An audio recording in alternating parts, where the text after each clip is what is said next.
নমস্কার বন্ধুরা, ফিরে এলাম নতুন আরেকটি রান্না নিয়ে। দেখুন আজকে রান্নাটা আমি কিভাবে করি। চলুন রান্নাঘরে যাওয়া যাক। এই দেখুন রান্নাঘরে চলে এসেছি। এখানে আমি চাল নিয়েছি রাইসের জন্য। সেই চালটাকে ভালো করে ভিজিয়ে রেখে দেবো ধুয়ে 1 ঘন্টার জন্য। আর এখানে নিয়েছি 100 গ্রাম চিংড়ি মাছ, আর এখানে আছে 200 গ্রাম চিকেন। প্রথমে এগুলোকে ভালো করে মশলার সাথে মাখিয়ে নেব। এখানে দিয়ে দিচ্ছি সয়া সস চিকেনে, কিন্তু চিংড়ি মাছে সয়া সসটা দেবো না। এখানে দিয়ে দিলাম গোলমরিচের গুঁড়ো। চিংড়ি মাছও সেম জিনিস, গোলমরিচের গুঁড়ো দিয়ে দেবো আদা রসুন বাটা। চিংড়ি মাছটা তো তাই দেবো। এবার দিয়ে দেবো পরিমাণ মতো লবণ। এই দেখুন চিকেনে পরিমাণ মতো লবণ দিয়ে দিচ্ছি, চিংড়ি মাছে তো পরিমাণ মতো লবণ দিয়ে দেবো। এবার দিয়ে দেবো লেবুর রস।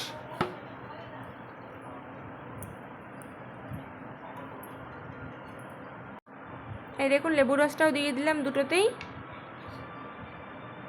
এবার দিয়ে খুব ভালোভাবে হাতের সাহায্যে মেখে নেব। মেখে আমি এটা 30 মিনিটের জন্য রেখে দেব। এই দেখুন চালটা ভিজে গেছে 1 ঘন্টায়। 1 ঘন্টা পরে আবার ফিরে এসেছি। এবার আমি প্রথমেই রান্না শুরুতেই রাইসটা করে নেব। সেই জন্য রাইসটা করার জন্য প্রথমে আমি হাঁড়িতে জল দিয়ে দিয়েছি। এই দেখুন হাঁড়িতে কিন্তু জল আছে। এই জলটা খুব ভালোভাবে ফুটিয়ে নেব। এই দেখুন জলটা কিন্তু ফুটে গেছে।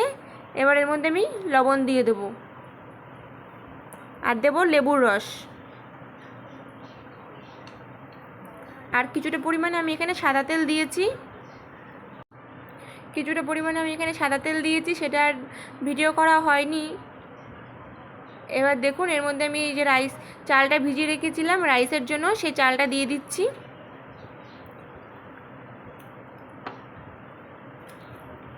এই দেখুন চালটা কিন্তু দেওয়া হয়ে গেছে। এবার আমি হাতার সাহায্যে একটু নাড়িয়ে নেব।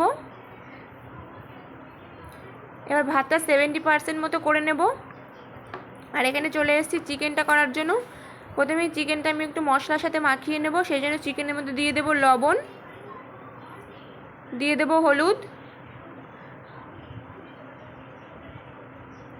আমি আজকে এই যে রান্নাটা করছি খুব কম সময়ে, আপনারাও কিন্তু বাড়িতে এইভাবে করে বাড়ির সবার মন জয় করতে পারবেন। এবার দিয়ে দেব আদা রসুনের বাটা। আর এখানে মশলা করে রেখেছি জিরে আর লঙ্কা গুঁড়ো, এখানে সেটাও দিয়ে দিলাম। আর দিয়ে দিলাম কিছুটা পরিমাণে কাঁচা পেঁয়াজ। আমি ওই বাটিটায় ভালোভাবে মাখতে পারছিলাম না, সেজন্য একটা বড় বাটি নিয়ে নিয়েছি। এবার এর মধ্যে দিয়ে দেবো কিছুটা পরিমাণে খাঁটি সর্ষের তেল। দিয়ে মাংসের সাথে সব মশলাগুলো হাতের সাহায্যে খুব ভালোভাবে মেখে নেব। মেখে মাংসটা আমি 30 মিনিটের জন্য রেখে দিয়েছিলাম।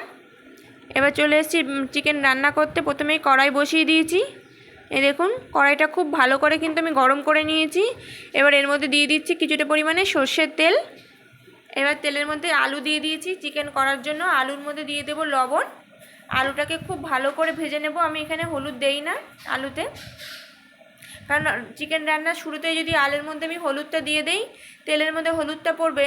এবার চিকেনটা রান্নার সময় হলুদটা তেলটা পুড়ে থাকবে, চিকেনটা একটু কালচে কালার হবে। সেই জন্য আমি হলুদটা দিচ্ছি না, শুধু আলুটা লবণ দিয়ে ভেজে তুলে রাখবো। এবার সেই তেলের মধ্যেই আমি ফোড়ন দিয়ে দেব। যেহেতু আগের থেকে সর্ষের তেল মাখানো আছে, সেজন্য আমি আর বেশি তেল দেইনি। এই তেলের মধ্যে দিয়ে দিয়েছি শুকনো লঙ্কা, তেজপাতা আর জিরে ফোড়ন। এবার দিয়ে দেবো একটা পেঁয়াজ কেটে রেখেছি, সেই পেঁয়াজটা দিয়ে দেব। দিয়ে পেঁয়াজটা তেলের সাথে ভালো করে ভেজে নেব। এবার এর মধ্যে দিয়ে দেবো যে মাংসটা মেখে রেখেছি, সেই চিকেনটা দিয়ে দিচ্ছি।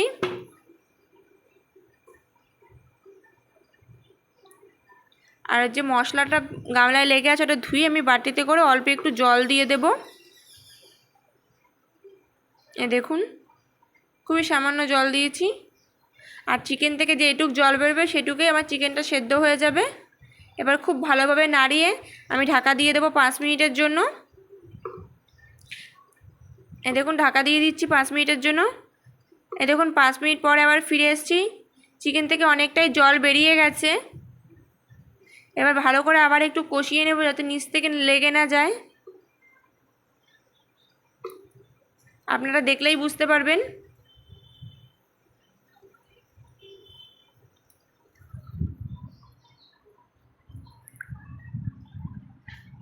এবার একটা টমেটো কেটে নিয়েছি, সেই টমেটোটা দিয়ে দেবো এর মধ্যে, দিয়ে খুব ভালোভাবে কষিয়ে নেব।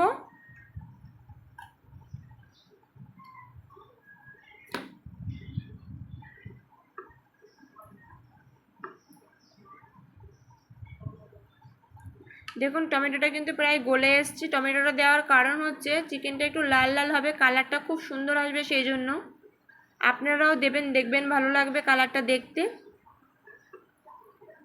এই দেখুন চিকেনের জলটা কিন্তু অনেকটাই শুকিয়ে আসছে। এই সময় আমি যে আলুটা ভেজে রেখেছিলাম সেই আলুটা দিয়ে দেব। আলুটা দিয়ে আলুটার সাথে ভালো করে কষিয়ে নেব চিকেনটা।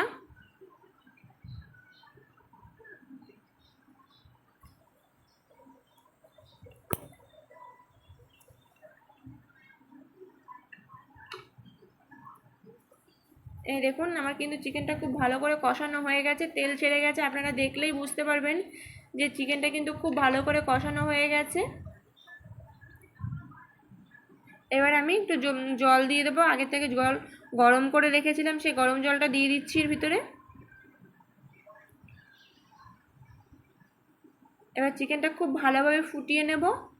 যত জাল করবেন তত কিন্তু চিকেনের টেস্ট পাল্টে যাবে, সেজন্য আমি একটু বেশি করে জল দিয়েছি, একটু বেশিক্ষণ ধরে ফোটাবো। যত ফোটাবেন তত ভালো লাগবে খেতে। তরকারি যদি জাল না হয় তাহলে কিন্তু খেতে ভালো লাগবে না, সেজন্য আমি একটু ভালো করে জাল করে নিয়েছি। এই দেখুন ঝোল কিন্তু অনেকটাই টেনে এসছে, আর একটু টানিয়ে নেব। এবার এর মধ্যে দিয়ে দিলাম গরম মশলা, দিয়ে নামিয়ে নিয়েছি। এবার চলে এসেছি রাইসটা করতে। এই যে 70% যে ভাতটা করে রেখেছিলাম সেটা নিয়ে নিয়েছি, আর এখানে একটা বড় কড়াই বসিয়ে দিয়েছি। আজকে আমি এখানে 800 চালের রাইস করেছিলাম। প্রথমে কড়াইতে তেল দিয়ে দিয়েছি, তেলের মধ্যে দিয়ে দিয়েছি 2টো ডিম, একটু সামান্য লবণ দিয়ে এটাকে ভেজে নেব। খুব বেশি ভাজার দরকার নেই।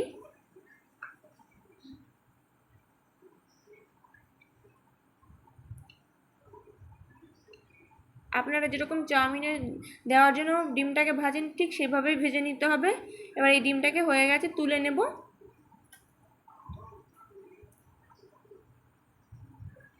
এই দেখুন ডিমটাকে তুলে নিয়েছি। এবার সেই কড়াইতেই একটু তেল দিয়ে দেব।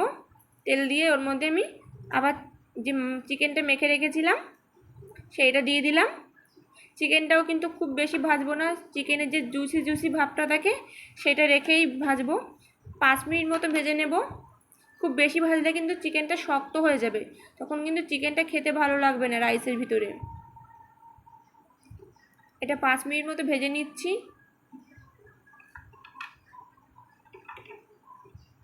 এই দেখুন আমার কিন্তু চিকেনটা প্রায় হয়ে গেছে ভাজা, আর বেশি ভাজবো না।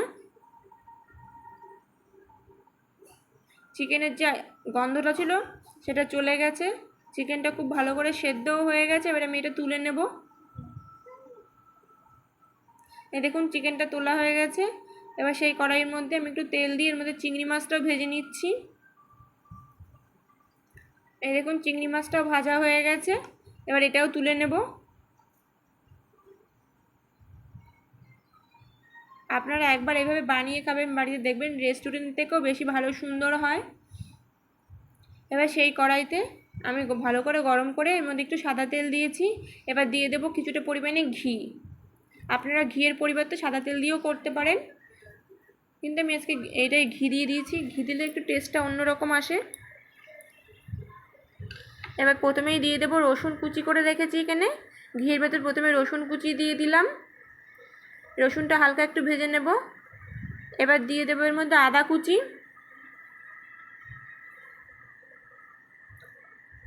এই দেখুন আদা কুচি দিয়ে দিলাম। এই রসুন আদাটা ভালো করে ভেজে নেব। এই সময় এবার দেখুন ভাজা হয়ে গেছে। এবার দিয়ে দেবো এখানে আমি কয়েকটা কাঁচা লঙ্কা আর একটা পেঁয়াজ কুচি করে রেখেছি, সেটা দিয়ে দিলাম। এগুলো একটু ভালো করে ভেজে নিলাম।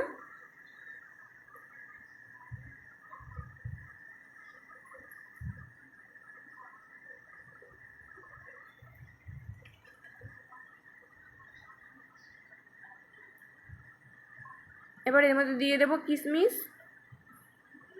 কিশমিশটাও এর সাথে ভালো করে ভেজে নেব। আপনারা কিন্তু কিশমিশটা আগেও ভেজে তুলে রাখতে পারেন, কিন্তু আমি এই সময় দিয়ে দিলাম। এই দেখবেন কিশমিশটা ভালো করে ভাজা হয়ে গেলে একটু ফুলতে ফুলতে যখন শুরু করবে কিশমিশটা, তখন দিয়ে দিতে হবে এখানে গাজর কুচি। খুব বেশি কুচাতে হবে না গাজরটা। দেখুন আমি কিভাবে কেটে নিয়েছি গাজরটা।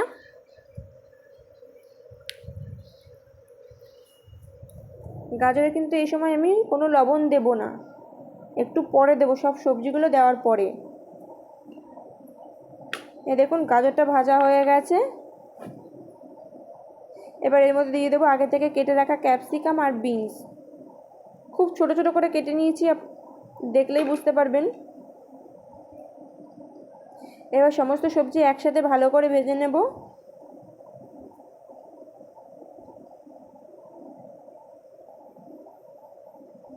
এই দেখুন সবজিগুলো ভাজা হয়ে গেছে। এবার আমি এর মধ্যে দিয়ে দেবো লবণ।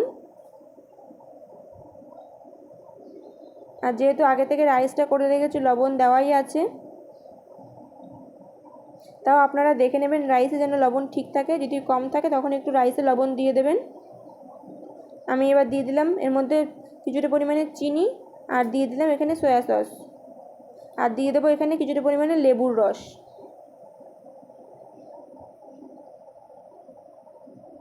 এবার সমস্ত সবজিগুলো একসাথে ভেজে নিয়ে এর মধ্যে চিকেনটা আর ডিমটাও দিয়ে দেবো। এই দেখুন সমস্তগুলো একসাথে কিন্তু ভালো করে ভেজে নিচ্ছি। এবার এর মধ্যে দিয়ে দেবো রাইসটা।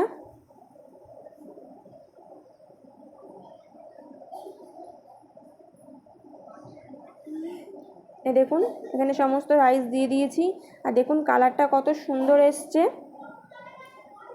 আপনার যদি লবণ একটু কম থাকে লবণ একটু কম দিয়ে দেবেন, আর যদি মিষ্টি মনে হয় যে আর একটু লাগবে দিয়ে দেবেন। আমার কিন্তু একটু লেগেছিলো, তখন আমি দিয়ে দিয়েছিলাম। আর ওপাশে দেখুন চিকেনটা ফুটছে।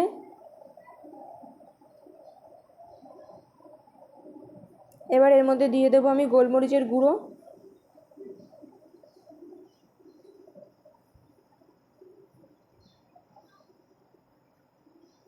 দেখুন উপর থেকে দিয়ে দিচ্ছি গোলমরিচের গুঁড়ো।